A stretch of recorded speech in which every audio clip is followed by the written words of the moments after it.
Hello बच्चों, ये कक्षा 10 की हिंदी की पुस्तक है जो बहुत अच्छी है क्योंकि इसमें OMR के प्रश्न अर्थात बहुविकल्पीय प्रश्न भी दिए गए हैं और एग्जाम से संबंधित सभी चीज़ें आपको इसमें मिल जाएंगी। अन्य पुस्तकें लेने की आवश्यकता भी नहीं है। अब चलिए हम कक्षा 10 की हिंदी की विषय सूची देखें कि हमें क्या क्या पढ़ना है और पढ़ाना है। तो सबसे पहले हम देखेंगे पाठों का नाम। सबसे पहले आपके पाठ्य पुस्तक में इसको निम्नलिखित भागों में बांटा गया। पहला है हिंदी गद्य, फिर दूसरा है हिंदी काव्य, फिर इसके बाद है संस्कृत, फिर इसके बाद है खंड काव्य। यही सभी आपको पढ़ने हैं। तो चलिए अब हम हिंदी गद्य को देखें कि हिंदी गद्य में क्या क्या पाठ पढ़ने हैं। तो सबसे पहले हिंदी गद्य में भूमिका पढ़नी होगी। भूमिका में क्या पढ़ा जाएगा? हिंदी गद्य का विकास, हिंदी गद्य की विधाएं, अध्ययन, अध्यापन।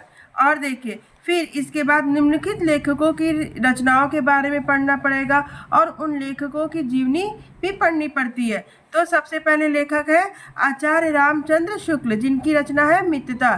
फिर उसके बाद है जयशंकर प्रसाद, जिनकी रचना है ममता। तीसरी है डॉक्टर राजेंद्र प्रसाद, इनकी रचना है भारतीय संस्कृति। और इसके बाद है डॉक्टर भगवत शरण उपाध्याय, इनकी रचना है अजंता। पांचवी है पद्मलाल पुन्नालाल बख्शी, इनकी रचना है क्या लिखूं। फिर इसके बाद है रामधारी सिंह दिनकर जी, इनकी रचना है ईर्ष्या तो न गई मेरे मन से। इसके बाद है जयप्रकाश भारती, इनकी रचना है पानी में चंदा और चांद पर आदमी। फिर गद्य खंड में ही देखिए व्याकरण, हिंदी व्याकरण है जो एग्जाम के लिए बहुत इम्पॉर्टेंट है। और यह कुछ एक्स्ट्रा भी दी गई है इसमें। जैसे हिंदी व्याकरण में हमें क्या क्या पढ़ना रहेगा?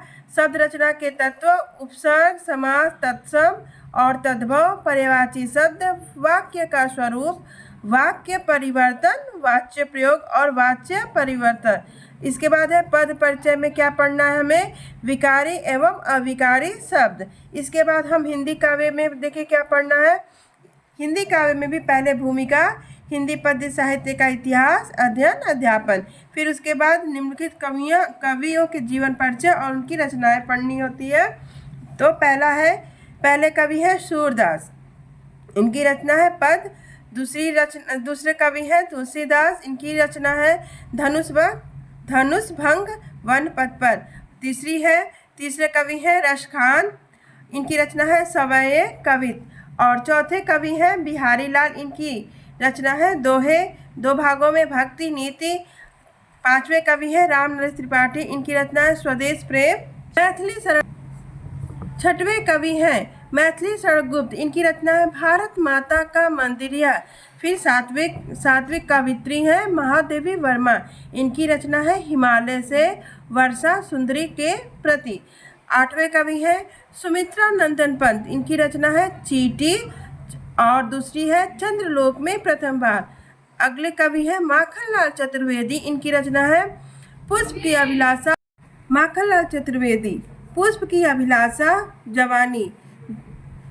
उसके बाद है कवित्री हैं सुभद्रा कुमारी चौहान, इनकी रचना है झांसी की रानी की समाधि पर। इसके बाद है कवि अशोक वाजपेयी, इनकी रचना है भाषा एकमात्र अनंत है और युवा जंगल। फिर इसके बाद कवि है श्याम नारायण पांडे, इनकी रचना है हल्दी घाटी, बड़ी प्रसिद्ध रचना है।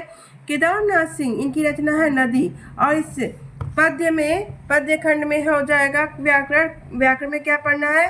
काव्य सौंदर्य के तत्व। काव्य सौंदर्य के तत्व तीन है, रस, अलंकार, छंद। इसके बाद आएगा संस्कृत में पहला पाठ है वाराणसी, द्वितीय पाठ है देशभक्त चंद्रशेखर, तृतीय पाठ है भारतीय संस्कृति, चतुर्थ पाठ है वीरः वीरेण पूज्यते, पंचम पाठ है अरुणि श्वेत केतु संवाद, षष्ठम पाठ है जीवन सूत्राणि, सप्तम पाठ है प्रबुद्धो ग्रामीण, अष्टम पाठ है किम किम वर्धते, नवम पाठ है अनोक्त विलास। और इसके बाद संस्कृत के व्याकरण में क्या पढ़ना है? शब्द रूप, सर्वनाम शब्द में तद और युष्मत् को पढ़ना है, पत्र लेखन पढ़ना है, निबंध पढ़ना है। इसके बाद खंड काव्य, अलग अलग जिलों के अलग अलग खंड काव्य होते हैं।